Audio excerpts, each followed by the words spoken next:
great courses. All the others were Everybody I know that goes there goes for the scenery. They go very for the good, hiking. but I wouldn't rate the trip. All the other stuff, fantastic. Fantastic. Yeah.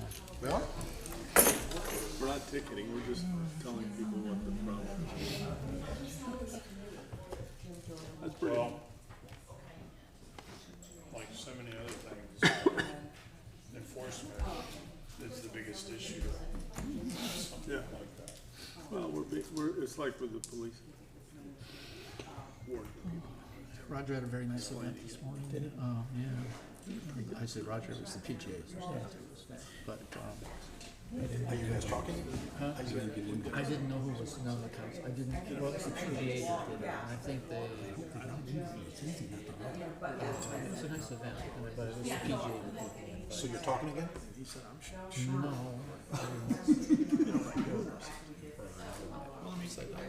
He did a nice job.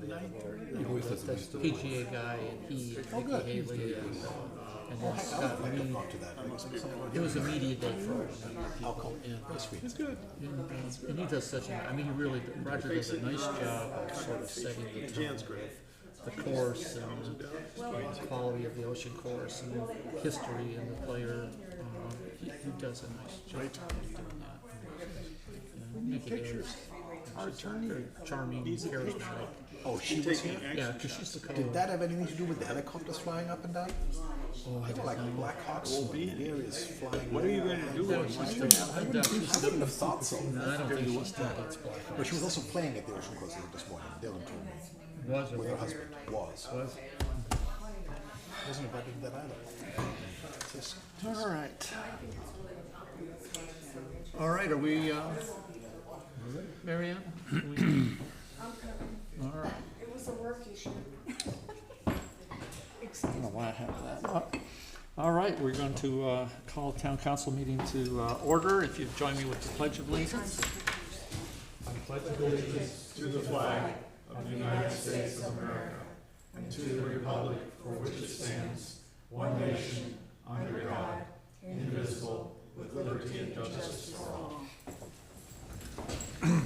All right, we have a number of minutes to approve. So first, the minutes of the town council retreat of January 29, 2020, which are on your screen. Do I have a motion to approve? So moved. Do I have a second? Second. Do I have any changes, comments, edits? All in favor? Aye. Aye. All right, then I have the minutes of the same retreat second day, January 30th. And do I have a motion to approve? Moved. Second? Second. Any comments, changes? None. None? None. All in favor? Aye. Aye. Okay. And the only thing, by the way, to anybody reading them, I just want, both of those are minutes of a retreat, a strategy meeting, and different than a town council meeting where it is predominantly a decision-making meeting. A strategy meeting is a lot of discussion on lots of different items, a lot of different views go out.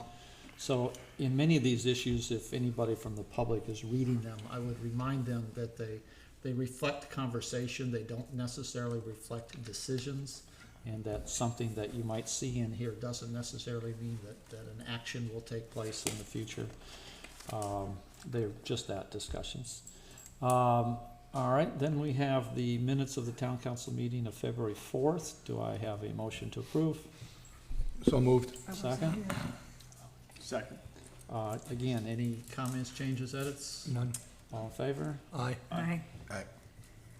And finally, the minutes of the special call meeting of the town council on February 11th of 2020.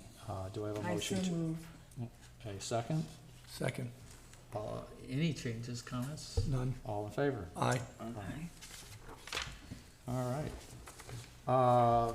Mayor's comments. I just have a couple things. The first thing being one subject which you're going to hear over and over and over and over the next 8 to 12 weeks. But as you've seen, our Parkway renewal repaving project is now starting. They should be out there beginning to mobilize equipment, although I didn't see any yet. but they're starting to mobilize equipment.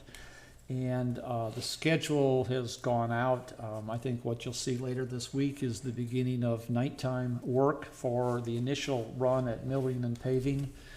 Then there'll be several weeks where you won't see nighttime closures, but there will be other work going on that more likely will be during the day. That will be the construction of the additional lanes into the Andel track. It will be some of the addition of the geo grading, whatever we call the product that we're going to be using to stabilize the ground where our cars and trucks so famously like to drive through the grass. And other kinds of work. And then as we get into April and the first part of May, there'll be a long string of night work as we go back and do the final paving, which will be the addition of 3 more inches of asphalt. So for us, it's a big project. We recognize that it's the only road in and out, and therefore the challenges are significant because we don't have any little side roads to direct traffic down. So we are happy that work can be done at night as much as possible, but we ask for the patience of everybody.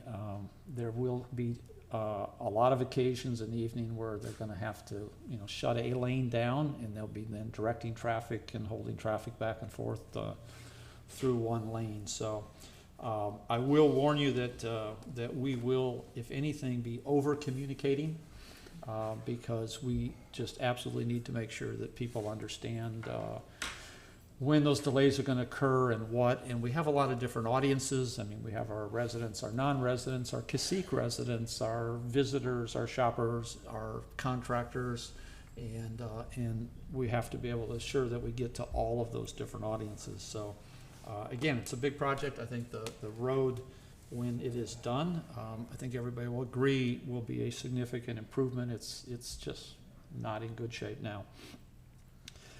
So that will be started. And the other thing I wanted to mention, I see Roger usually attends these meetings. He's not here today, but I had as did Stephanie, we both had the opportunity to attend the PGA Kickoff Media Day at the Sanctuary this morning, which was a really nice event. It was co-hosted by Roger and by our former governor, former ambassador, Nikki Haley, who is the what her exact title, but it's actually the co-host or co-chair. She's co-chair of the PGA.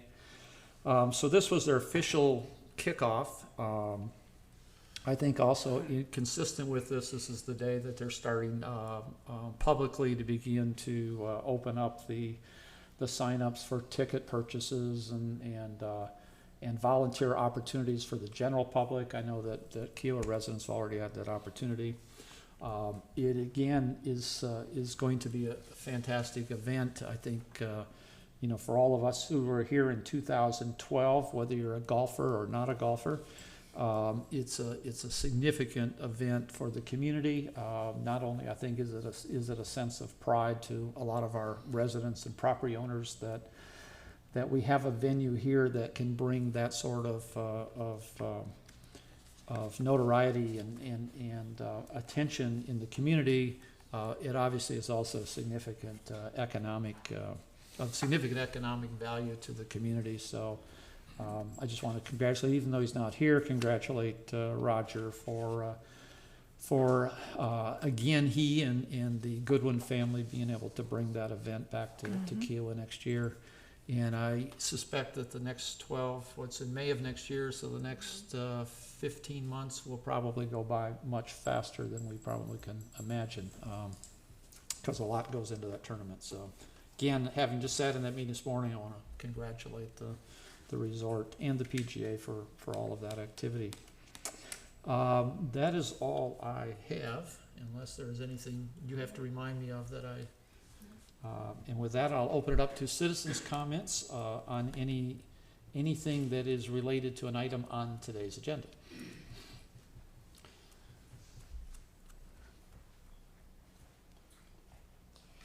Wendy Kulik, 38 Marsh Edge Lane, and I'm probably displaying my ignorance here, but regarding the AirMed network, is there some place on the website or that people can be referred to be able to identify the 31 other states that participate, or the 18 which don't? We have so many So they can people see who what, travel. yeah. Good question. Do we know that? And if not, we can find out. The information on AirMed is on the website under public safety, but the states in particular that participate Well, are not. that might be a good thing, to add and then let people know, because we have so many people who travel, it would be a good thing for that information to be out there. It's a really great public service that the town is providing, so people ought to know that it's there so they can take advantage of it. Good idea, yeah. Thank you. Yeah, we'll have that conversation with AirMed and see if they have that data. I'm sure, they've gotta have it, so. All right. Any other citizens' comments? None? All right, then with that, we have no old business, so we'll go to new business A, to consider approval, since Wendy provided us that segue into the item. To consider approval of the Air Medcare Network contract renewal. Stephanie, are you gonna handle this?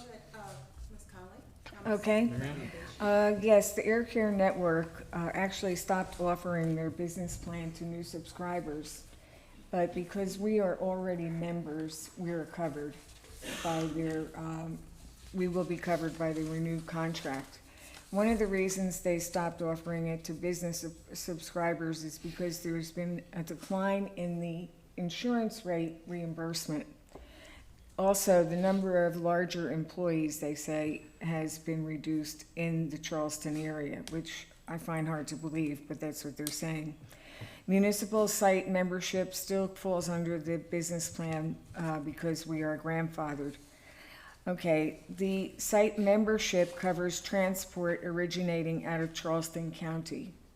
All right. And if you are covered under this plan as a resident, there's no cost to residents who have medical insurance. And that can be quite a savings when it comes to ambulance expenses. The cost of this renewed contract is $8,163 annually. And if we do have residents who are uninsured, they'll be billed by Medicare, so they can still get the service, but they'll be billed separately.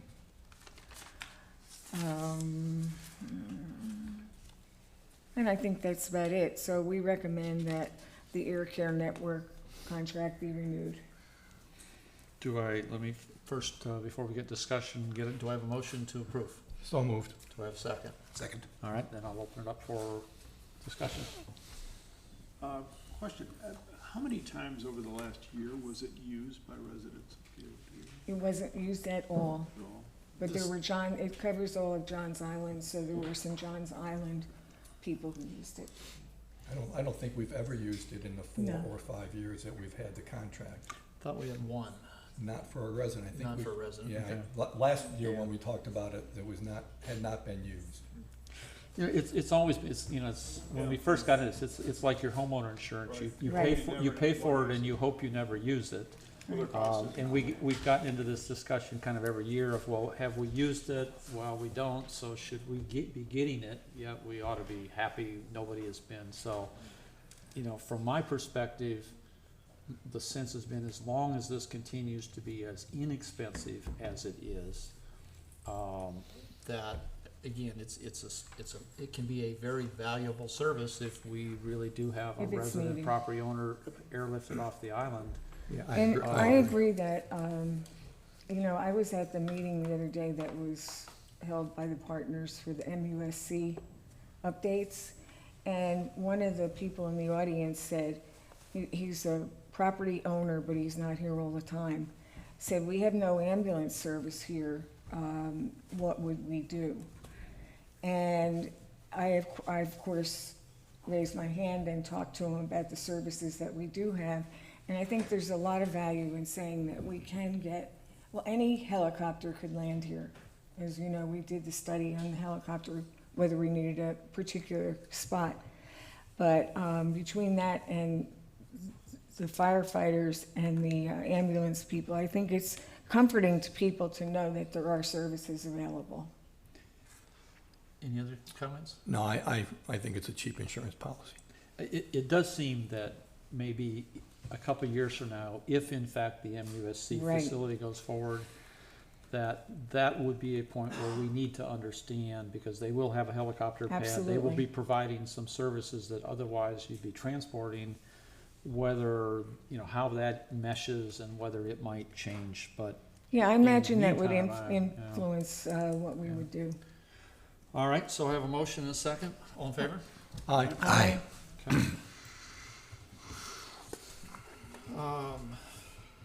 Okay, discussion of the town's current noise ordinance. I'm gonna take this one as far as, describing what we're looking for. We had some conversation about this in our strategic, retreat here a few weeks ago. And I wanna make clear, we're not making a recommendation today. The purpose of this discussion is really an extension of that earlier conversation, and what we're looking for is a sense from the council on whether you would like to see the staff move forward and bring forth to the next council meeting a specific recommendation for a change in the policy. The story behind this, again, and these days I'm reluctant to even talk about ordinances. I don't. So I will make a couple things clear. The ordinance that we're dealing with already exists. It's existed for, God, I don't know how many years, but we are not recommending or suggesting a brand new ordinance. But the town has an ordinance, as does the community association have an ordinance that deals with noise. It rarely ever gets, I don't know when we've ever really ticketed. More often, the noise issues are dealt with without tickets and violations, either by the deputies being called, or Kika being called, or some combination. But we have an ordinance, and there is an issue that's arisen in the last year with this ordinance. And when you look at it, in the halfway down the first paragraph, and this is the sole issue, there is our language that says, in addition, sound that is audible beyond the real property boundaries of the dwelling unit where sound emanates is prohibited between the hours of 11 p.m. and 7 a.m. daily. The point being there that it simply is a all or nothing, that the policy or the ordinance implies that if you're making noise, if your property is disseminating noise that can be heard across the property line somewhere else, it's a violation. We have had a real problem arise with this over the last year or so that involves the Duneside Timbers area, where the Timbers has certain equipment operating as part of their pool facility that initially made a significant amount of noise, and it was running 24/7. And it was, I think, a concern and a problem for the adjoining properties. As a result of that, with involvement from the town, the community association, the ARB, Timbers worked with outside sound consultants, pool consultants, and made a number of changes to their situation. Operationally, they reduced how often they ran equipment, they did some reconstruction to add baffling and so on, and substantially brought the sound level down. However, there has still been a continuing problem that from the standpoint of the residents, we have a ordinance that says zero, none. You can't have any sound come across. And they have continued to take the position that that's a violation of the ordinance, that the town is therefore not enforcing its ordinance, and have also sought legal counsel. The problem that the staff and that the town got a problem with here is essentially we have an unenforceable ordinance. I mean, there's no rational way that we could be in a position to, throughout this entire island, take the position that any sound that emanated across property lines was a violation. I mean, when a property owner's heat pumps kick on, it makes noise. There are facilities and pools and stuff all over the island, if we were to take the view that 0 were the limit, I don't know where that would lead. So we've had some discussion, we've discussed with our town attorney. We've taken a look at how other municipalities handle this. And while there's no consistent practice, in more often than not, what the municipalities will do is try to use some objective sound measure, a certain number of decibels. So that is what has been discussed here. What you're seeing is a potential draft. And I would not hone in on the 60 decibels that is driven there. I mean, that's thrown in more as a placeholder. If there's a desire by the council to have the staff go back and look at this, one of the things we would ask some combination of our building services and our attorney and our planning group is to come back and help us understand what the different ways are that we might look at that, because the EPA has some regulations, but that tends to be more based on hazardous noise. There are other regulations you can find. You can look at what other municipalities have found. And again, this number and this provision only relates to sound from 11 at night to 7 in the morning. It doesn't change the current restrictions of daytime, yelling, dogs barking, and so on. So I'm going to stop there. What we really would like to hear is some discussion. We all know these days that anytime we tamper with an ordinance, we cause so much consternation about that. But at the same time, we're in a bind here because, rightly so, I have a group of residents at Doonside who are looking at an ordinance and saying, you need to enforce that. And we're sitting here in a position that we really don't know how to proceed with the language that we have. So we're looking for some discussion and feedback from the council on whether you would, how you would advise the staff in terms of whether you would like them to move forward, bring forth a recommended revised ordinance, and if so, any advice or direction you have to them. So Marianne, go ahead. Okay. I think it's important that we have a noise ordinance, especially now that we're enforcing our ordinances. And I'm talking in particular about noise from groups of people at a party at night. You need some way to, objectively handle that. And Now, realize this change would not affect, we have other language that affects that, but this language would probably not. why is that?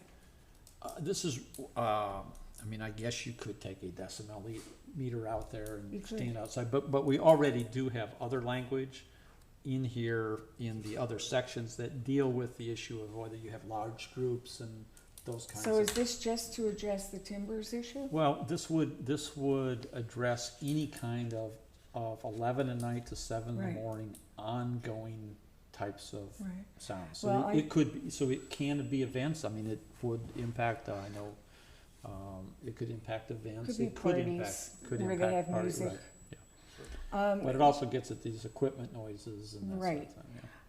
Well, when I first was going through it, I said, well, who's gonna go out with a little decibel measurer and figure this stuff out?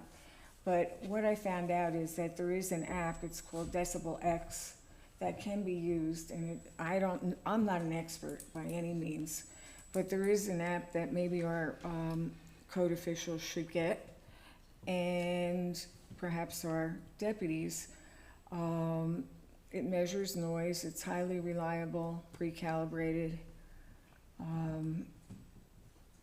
measures level and pressure. But also, since we are talking about this, I looked at the hours, and I think that the noise ordinance should be in place from 11 till 8 a.m., not 7. And here I'm referring to work that's done like jackhammers. Okay. Anything else like that. Other comments and conversation? Well, it seems to me we're left with two choices. Either you have an ordinance that's unenforceable and you're not going to bother with it, or you craft a new ordinance. And I sense in talking to Joe that other municipalities have dealt with this issue Absolutely. successfully. So I would successfully. It can be a difficult issue. It's difficult, but there are ways, if you don't have an ordinance, you have no reason to even say anything. Well, this ordinance and this language that you know, I'm suggesting striking, it is definitely problematic and unique. I couldn't find an equivalent to it. And I can't emphasize enough that the trend on noise ordinances is to move away from, as you mentioned, Craig, is to move away from the subjective stuff like unreasonable noise Right. and towards the objective measures. And if I could just real briefly about the measurement, there are apps for your phone, and they're very handy for any citizens or people involved or who just want to kind of get an idea of the level of noise that's going on. However, it's generally not recommended that law enforcement use them. If we adopt something like this, it's going to be necessary for code enforcement to buy the actual decibel readers. fine. And that is a pretty important issue, especially when you start setting these objective decibel levels. Can I ask a question though? I mean, I guess when I first heard this, I was under the impression that we want a objective measure so that if neighbor A complains about noise from neighbor B, there is a criterion to go to, and then you would need to measure it and so on and so forth. I was not assuming that we have our code enforcement people crawling around backyards measuring just in No. case, right? It'll be If there's upon a complaint. So right. that then takes me to the next question, which is, other than the Timbers and its neighbors' ongoing saga, do we get a lot of these complaints that are not related to stuff that is otherwise, you know, I know fireworks and parties and all, but we have separate language for that. Do we get a lot of these? Like, do we get any? Okay. So in that case, I would have thought it's probably not that onerous if we put a good objective standard in. The measurement devices can be bought. It's not like they have to be used every day because we Right. won't get that many complaints, right?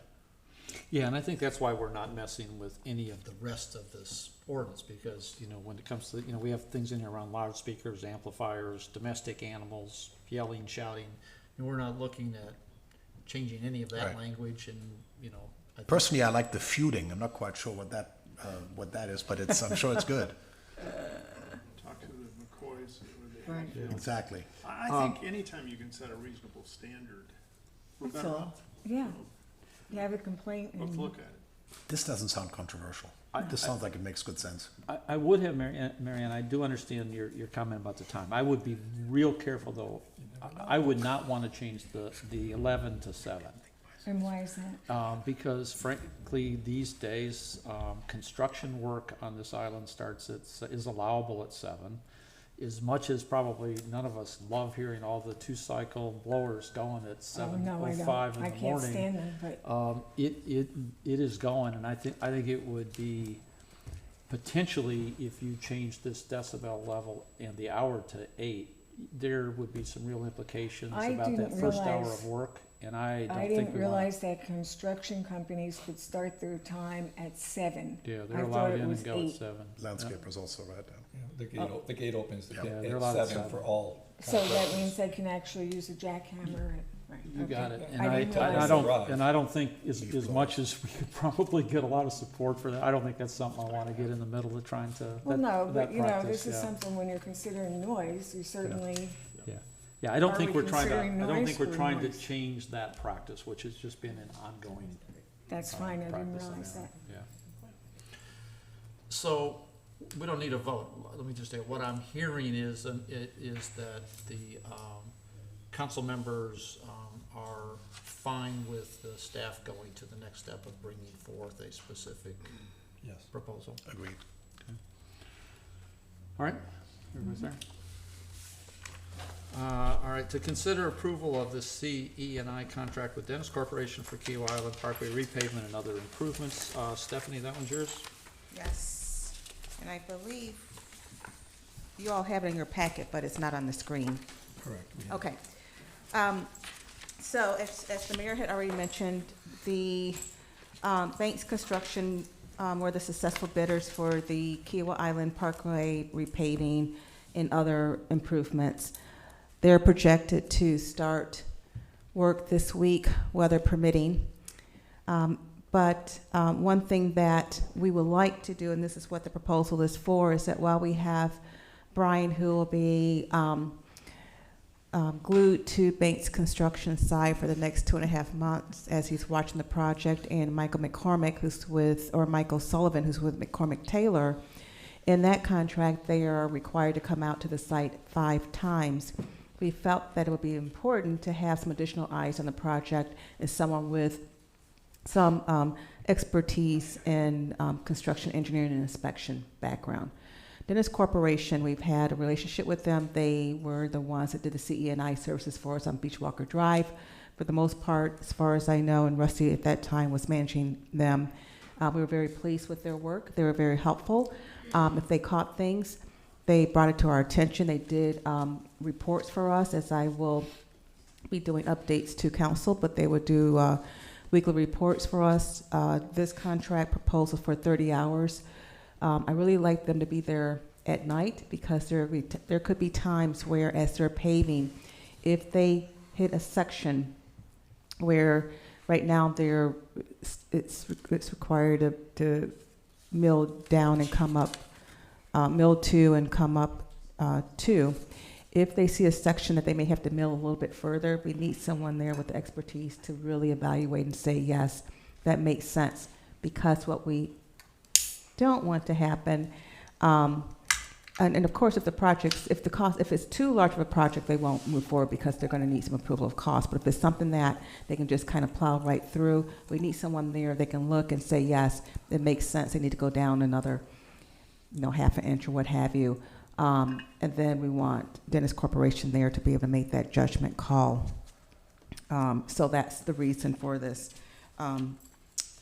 request. Their cost for 30 hours, as you can see, is about $28,400. To put that in comparison, it's for 2 miles. Beachwalker, I think, was a little over a mile, and we paid them about $14,000 to do that. So it's pretty much, I would say, in line. About $12,000 to $14,000 a mile. Beachwalker had to be less than a mile. For that section, yeah, it was. But I think we end up doing, when I looked at it, I thought we actually bid it, I think, for a mile. I don't know why, but we did. Because when I looked at the cost, I said, okay, it's about $12,000 to $14,000 a mile. This request is to go ahead, and normally this would go to Ways and Means in the council, but because we're starting work this week, we're going ahead and expediting this request for approval to come directly to you all. Do you have any questions for me on this? So I'll go ahead and make a motion to enter into a contract with Dennis Corporation for CE&I services in an amount to exceed $28,400. Do we have a second? I'll second. Any discussion? Again, $24,000 is a lot of money, but it's about 1% of the total cost of this project. And It offers some guarantees, at least that we feel comfortable that we have somebody else watching it. all in favor? Aye. Dorota, tell us about our revenues.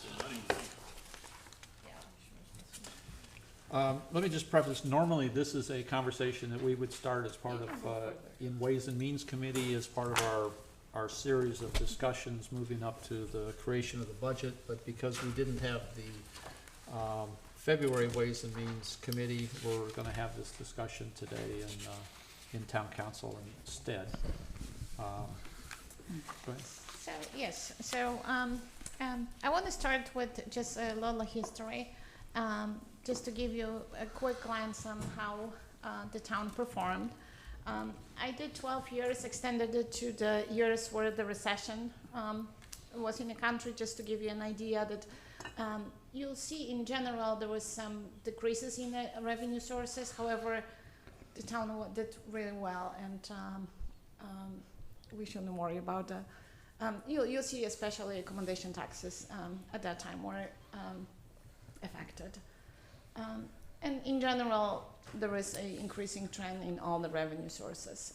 There is really not a lot of consistency, which I would like to see a little more consistency. For example, like our state accommodation taxes is 2%, local is 1%.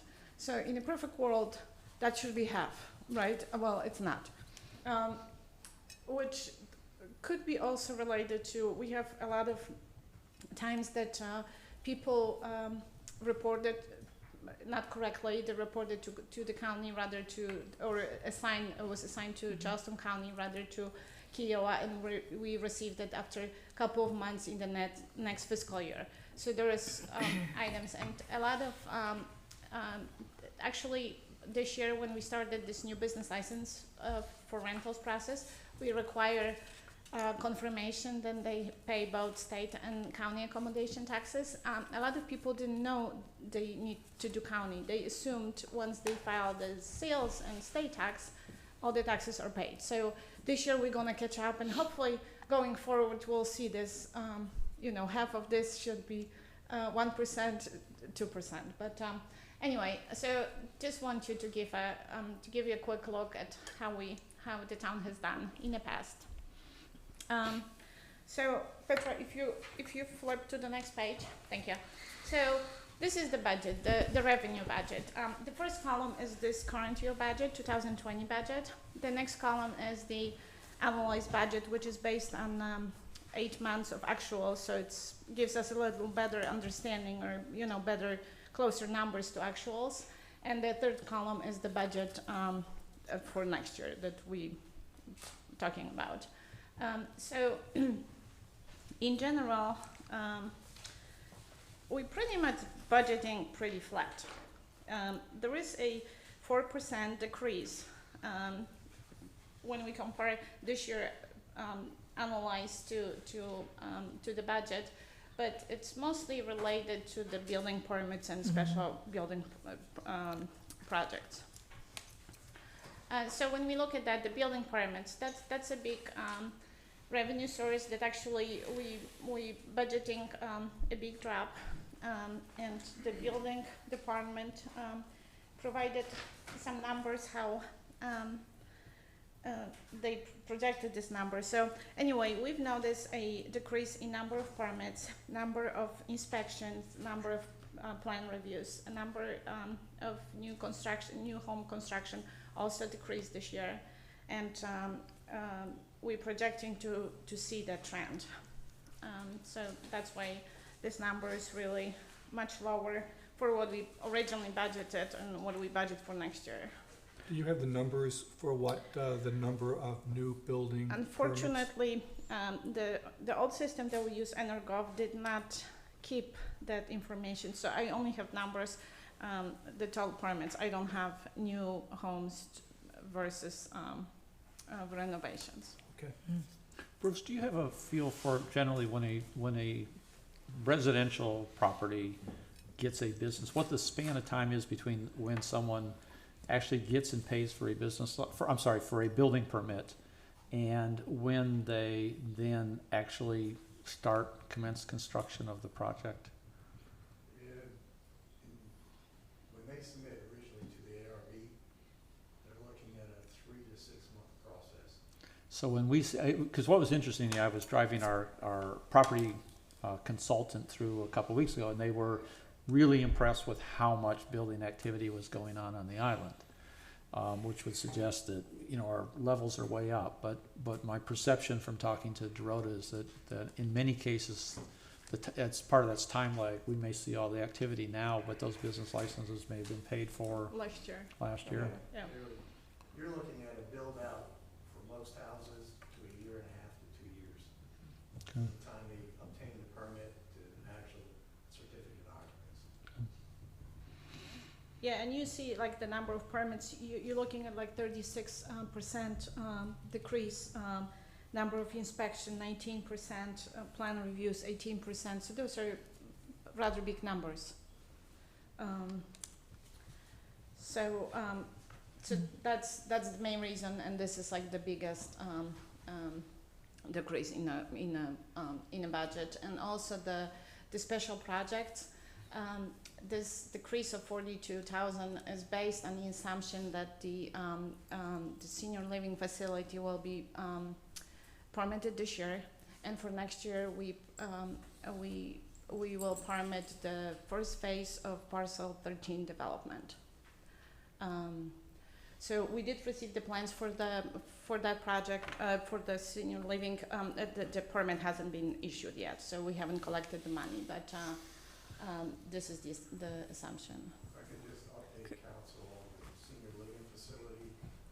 Senior living facility, the architects were asked to go back and value engineer the building. That's what held the permit. They were asked to what? Value engineer the Okay. building, so they're looking at how to provide some cost savings. So the permit review process is stopped because obviously we were expecting revision sheets. That being said, I talked to the senior architect a week and a half ago, and they think they finally got it. Their value engineering where it needs to be, the cost savings is there. They're probably looking to resubmit the revision sheets, probably in 2 to 3 weeks. So we Good. should see that project finally get up off the ground.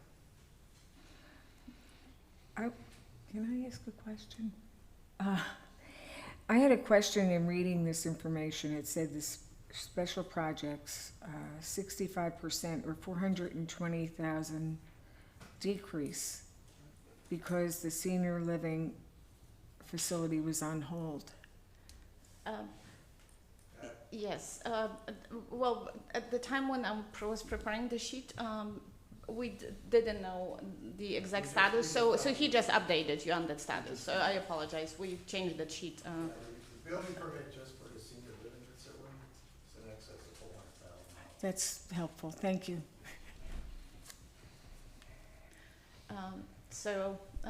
Okay, so the next one, the big revenue source are business licenses, and we are projecting that just a little small, as trend shows, the increase in the business license revenue. And right now, this in this category, we have actually two items on the license application fee and the business license fee.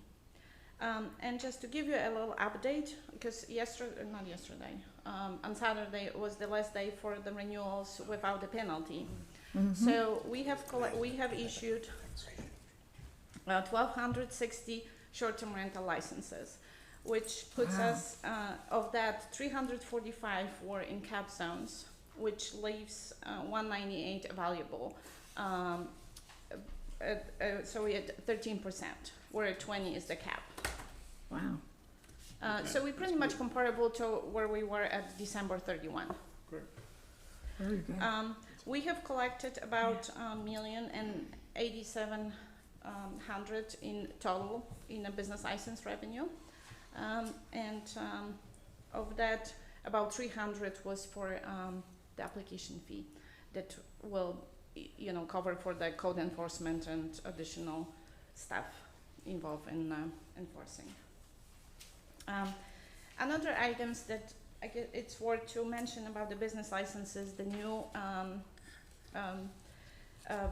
law just passed the Ways and Means Committee in the House. Oh, and yeah, I yes, heard about that. Yes, so we talk about it at the retreat as one of the risks to be identified, the shortage in that revenue. However, how the bill is written now, it shouldn't really affect us. Right. It's more for making it standard for everyone, for the businesses. There is a couple of changes that we're gonna have to implement once it passes the House, but as far as the revenues, we really shouldn't see any effect. So in my reading, sorry to interrupt, in my reading of the coverage of that, it said the fees themselves will be left up to the municipality. That is correct. What's gonna change is gonna be, the license now is gonna run on a calendar year, and not on right now it's on a calendar, it's gonna run on an annual year from May 1st through April 30th. The businesses, however, will report on the calendar year or fiscal, depending on how they do their taxes. So there will be an administrative, we'll have to change our ordinance. Yes. And whereas now their primary time for a processing business license is now, that will become A April. little later, yes. We're gonna have to adopt, which we already have, the classes, and but like Mr. Prickett said, is the fees are gonna be up to the council. So once we're gonna amend this ordinance, before that, I will review our fees. I compare them to other jurisdictions to see if we consistent and if we want to make any changes to it. So that's going to be later this year. But again, I mean, the good news is there shouldn't be any effect on our revenues. Because they made a lot of revisions to the original That's submission. correct. Yeah, there was some And then were they really just scary. focused on standardization. Yes.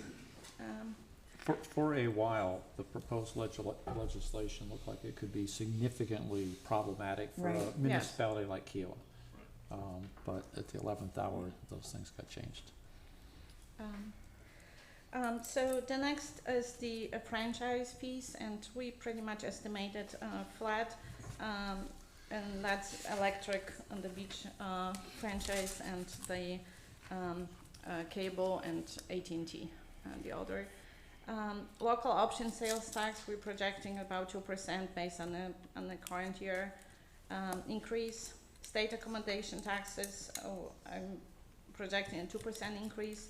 Local accommodation, I'm projecting a 3%, only because I know there is a lot that haven't been paying, so I'm hoping to catch up to that number. So that's why there's a lot of inconsistency.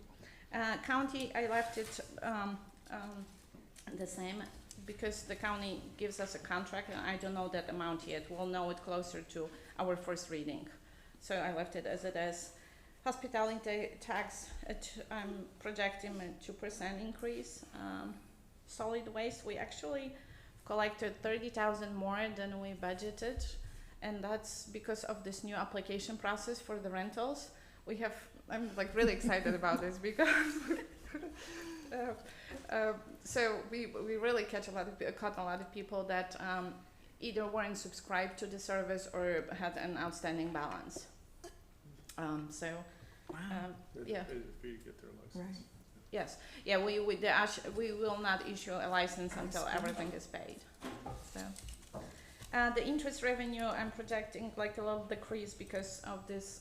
We're gonna fund this new project. The Parkway project, the landscaping, and also the rates went down some. So to account for that, the other revenues consist of A2 subdivision that we projecting no changes. Planning fees, no changes. Court fees and fines actually budgeting a little increase, 10,000 increase, only because of this a little more effort and additional code enforcement for short-term rentals. So I'm seeing some more fines. The beverage permits, victim assistance, and miscellaneous, they with no change. Great. So Petra, if you flip to the next page, so this is I was trying to get some 5-year projections, and again, the biggest item that pretty much changes, except for like a really slow growth in every other revenue or special projects. So after 2021, there is still the phase 2 of parcel 13 that we're projecting to be permitted in 2022. And remember, the hotel was on hold, and it's still on hold. So we're thinking it will be permitted after PGA. And that's what the project that we know of. If something else will come up, we'll keep updating the projections. So, any questions? Good job.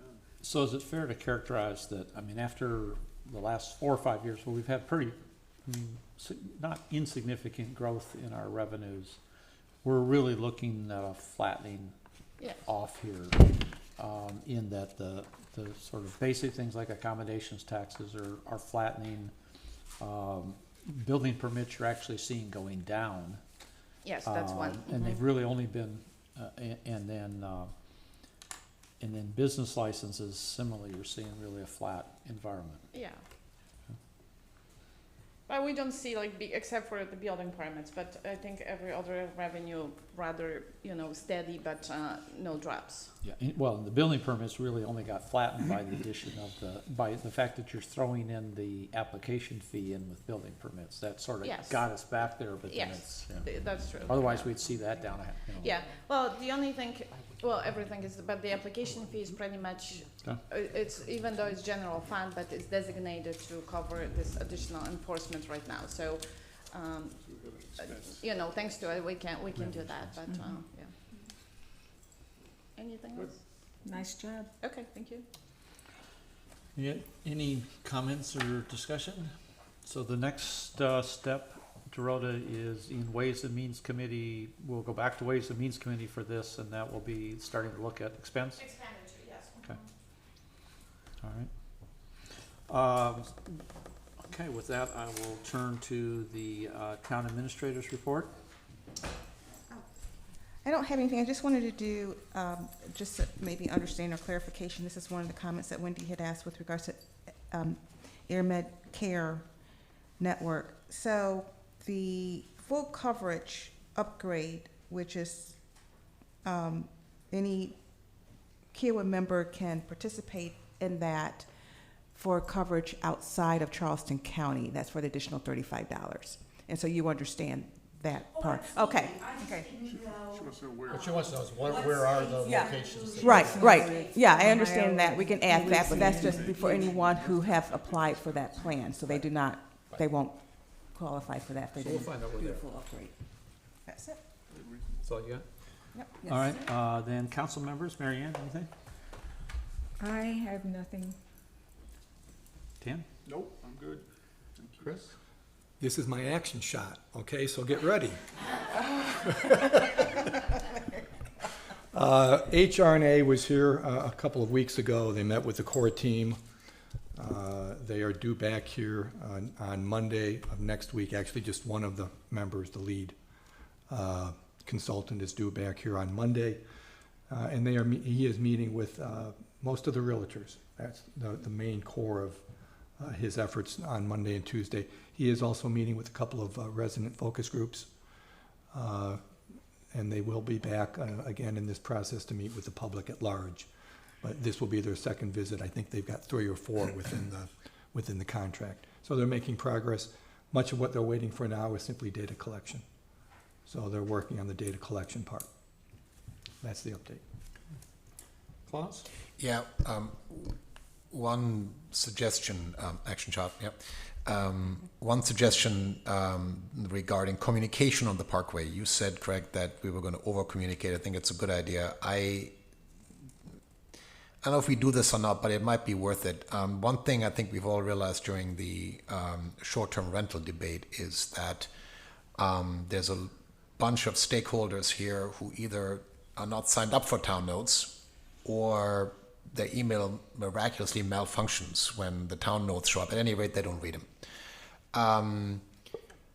I also understand now, though, it still escapes me a little bit why we can't use the Kika email database, but I understand we cannot. So blast emails don't work. I would suggest, given the occasional possibility of disruption of traffic, and that there will be a group of people who that will rub the wrong way, let us communicate on some of the well-read listserv chat systems also. I think we should put communication about the Parkway closure, everything we want to say on IKEA, and I think there may be another one that's also read, because people will actually read that. I don't think it hurts.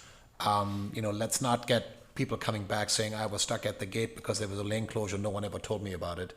I know it's in the town notes, but I think we found out the hard way that they're not always read. Can I just add to that? Stephanie has, she has a large distribution list that she has sent, other than IKEA, it was probably about 12 to 15 even with Seabrook, working with the resort center to their communication persons. Actually, Kika did send something out because while we could not get their list, they did send it out for us to all the residents. So they sent that out. I believe that went out yesterday. We also shared it with the resort to be able to send out, You did a good job. make sure that Cacique residents get a copy of that. So in her distribution list, and you can comment on this, Stephanie, there's probably about 12 to 15 groups or individuals or whomever that you shared the information with. But I think Stephanie does occasionally put things on IKEA, and I certainly don't have any problem with that. It's not groundbreaking. We've done that before. It's just, my only point was more than the town notes. If that's a different distribution list, that works great. Let's just get it in front of as many. And yes, I admit freely Kika did send that out, and it might have miraculously skipped my email. Oops. All right. Well taken. I think that there's no problem with doing that at all. Right. Any other comments? Nope. All right, then, citizens' comments.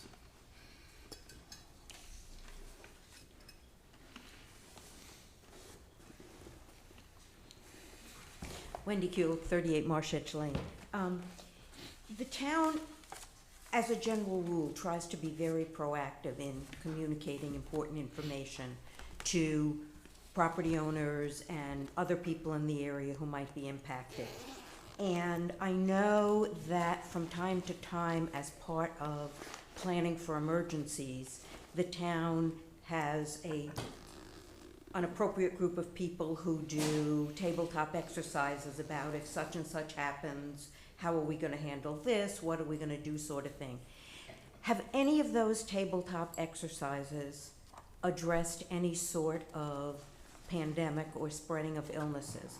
I don't really expect that Kiowa is going to be a hotbed of coronavirus cases. On the other hand, we have lots and lots of residents on Kiowa who do a significant amount of traveling. And some people will take extra precautions and other people won't. So I just wondered whether the town had considered putting together a tabletop exercise of if someone is known to have been exposed to the coronavirus or some similar illness, what steps the town would recommend that it take as a town government, what it would do in conjunction with the other major entities on the island, and what recommendations it might make to property owners. Thank you. Interestingly, Stephanie and I just finished having that conversation about 2 hours ago as to what mechanism, and I think what we concluded is, we have an emergency action plan and framework and structure that, is, while we all mostly have experienced it and used it for hurricanes, it actually is devised so it, if you go into all the details, it can be for tornadoes, earthquakes, hazardous, spills and bomb threats and whatever. And so I think in our very short conversation here late this morning, we concluded that we would probably most certainly use that as the umbrella approach to ensure, because what it ensures is that all of the entities that you would want to have around the table thinking in unison, our public safety, the fire, EMS, the fire district, police, the resort, the developers, our residents, Kika, it provides the mechanism to do that.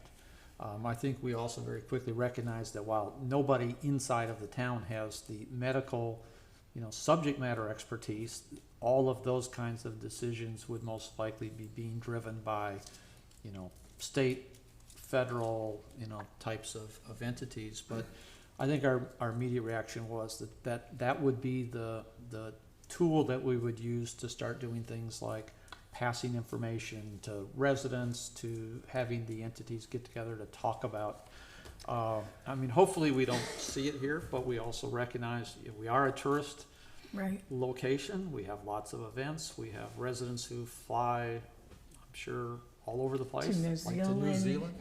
Um, Egypt. and, We do have a lot of physicians or former physicians who reside on the island.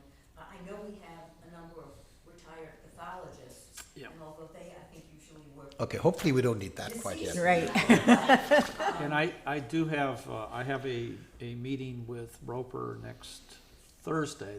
The actual initial purpose of the meeting has nothing to do at all with coronavirus, but was going to take the opportunity to get a better understanding from them as to how they see their services, you know, where they would fit in, what they would see them being able to provide the community in terms of testing and that sort of thing. I'm having that conversation. I know is already doing that. Yeah, Right. but we don't have an MUSC people here. We do have Roper, so what I'm dealing with are the Roper people to say, as we have facilities close by, what are they gonna have? What kinds of facilities, what kinds of testing and so on. So I think you asked a good question. I might be able to get you an MUSC contact. Yeah, we can get, I we mean, we will a reach cable out to them property too. owner Okay. who works at MUSC. So yes, we actually did just have that conversation and I don't think I know how we will do it, but I don't think we'll be starting from scratch. I think we have a mechanism in place at least to work within, so. Any other citizens' comments? None? All right, well, we have no executive committee, so do I have a motion to adjourn? So moved. We are adjourned. Thank you. All right. Right. Show you one more thing. This is the alligator study thing too. Because Mary and I were not there. I wasn't there either. I just want to get those other three. Hey, Oh, spring guy. So we're getting. Greg, I'll talk to John Zolar tomorrow. He's the new head of it, right?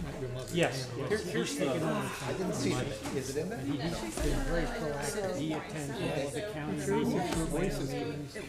here's the background. It's in the conversation. Are we off, Stephanie? Are we off? Right now, I'm representing. Which is. Conversation.